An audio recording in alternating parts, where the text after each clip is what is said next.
Hi friends, ഞാൻ നിങ്ങളുടെ സുനില രാകേഷ്.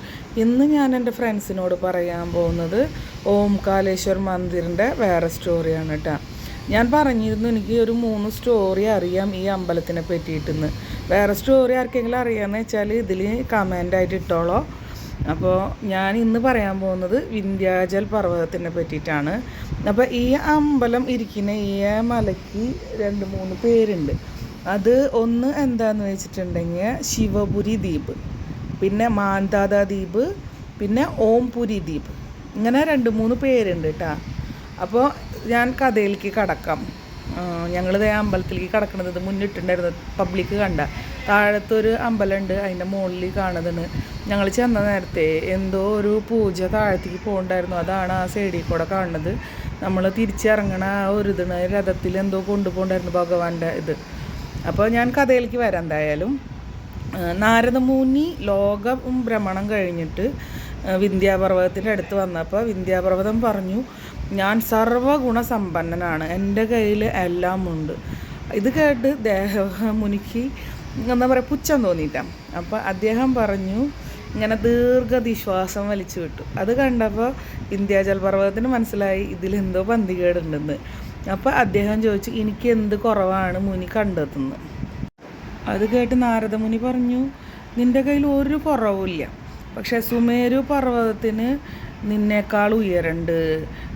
എന്താ പറയുക, ലോകത്തിൻ്റെ ഏറ്റവും അറ്റം വരെ സുമേരു പർവ്വതം മുട്ടും, നിൻ്റെ മുകൾ ഭാഗം ഒരിക്കലും അവിടെ എത്തില്ല. ഇത്ര പറഞ്ഞ് നാരദമുനി അവിടെ നിന്ന് സ്ഥലം വിട്ടു.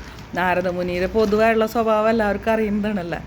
അപ്പോൾ ഇത് കേട്ടിട്ട് വിന്ധ്യാചൽ പർവ്വതത്തിന് ഭയങ്കര വിഷമായി. അപ്പോൾ അദ്ദേഹം ഇങ്ങനെ വിചാരിച്ചു, ഞാൻ എന്തായാലും ശിവഭഗവാനെ പൂജ ചെയ്ത് സംതൃപ്തനാക്കാന്ന്. ഇത് അവിടുത്തെ ഹനുമാൻ്റെ ഇതാണ് കേട്ടോ. അപ്പോൾ എന്താ പറയുക, ആൾ തപസ് ചെയ്യാൻ തീരുമാനിച്ചു. അങ്ങനെ മലയുടെ മുകളിൽ ഒരു ശിവലിംഗം സ്ഥാപിച്ച് തപസ് ചെയ്തു. 6 മാസം കഠിനമായ തപസ് ചെയ്തു കേട്ടോ.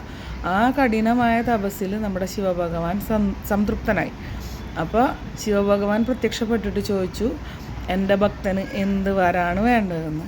അപ്പോൾ ഈ തപസ്സൊക്കെ ചെയ്തപ്പോൾ ആ വിന്ധ്യാപർവ്വതത്തിൻ്റെ അഹങ്കാരമൊക്കെ ഒന്ന് കുറഞ്ഞു. അപ്പോൾ വിന്ധ്യാപർവ്വതം പറഞ്ഞു, ഭഗവാനെ എനിക്ക് സൽബുദ്ധി തരണേന്ന്.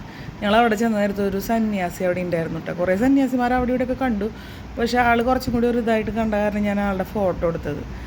അപ്പോൾ ഭഗവാനോട് ഇങ്ങനെ ചോദിച്ചല്ല, എനിക്ക് സൽബുദ്ധി തരണേന്ന്. അപ്പോൾ ആൾ തഥാസ്തു എന്ന് പറഞ്ഞു. ഇത് പറഞ്ഞ ഉടനെ തന്നെ അവിടെ കുറേ നമ്മുടെ ദേവന്മാരും ഋഷിമാരും ഒക്കെ പ്രത്യക്ഷപ്പെട്ടു.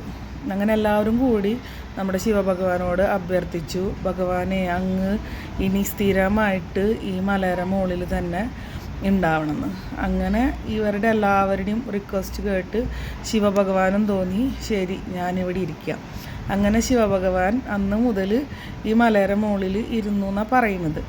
അങ്ങനെ അപ്പോൾ 2 രൂപമായിട്ട് ഞാൻ പറഞ്ഞു, ഇവിടെ 2 രൂപത്തിലാണ് ശിവലിംഗം ഉള്ളതെന്ന്, ഓംകാലേശ്വരും അതുപോലെ അമലേശ്വരും. അപ്പോൾ ഓംകാലേശ്വർ ആത്മാവും അമലേശ്വർ ശിവഭഗവാന്റെ ശരീരമാണെന്നാണ് സങ്കല്പണ്ട. പിന്നെ അവിടെ നിന്ന് ഞാൻ പറഞ്ഞില്ലേ, ഗംഗ എന്ന് പറയുന്നത് നമ്മുടെ നർമ്മദം കാവേരി സംഗമത്തിൻ്റെ അവിടെ നിന്ന് വെള്ളം കൊണ്ടുവന്നിട്ടുണ്ടെങ്കിൽ ഉള്ളിലൊന്നും അഭിഷേകം ചെയ്യാൻ തരില്ല. നമ്മുടെ ആ പുറത്തൊരു നന്ദീനെ കണ്ടിട്ടുണ്ടായിരുന്നില്ല, ആ നന്ദീനെ മുകളിൽ വെള്ളം ഒഴിച്ചിട്ട് നമുക്ക് ആ ബോട്ടിൽ തിരിച്ചു തരും. ഞാനിവിടെ കൊണ്ടുവന്ന് വെച്ചിട്ടുണ്ട്, ഗംഗാജലം സൂക്ഷിച്ച് വെച്ചിട്ടുള്ള പോലെ കേട്ടോ. അപ്പോൾ എൻ്റെ ഈ സ്റ്റോറി ഇഷ്ടപ്പെട്ടെങ്കിൽ ലൈക്ക് ചെയ്യുക, കമൻറ്റ് ചെയ്യുക, സബ്സ്ക്രൈബ് ചെയ്യാത്ത എൻ്റെ ഫ്രണ്ട്സ് സബ്സ്ക്രൈബ് ചെയ്യുക. Thank you for watching.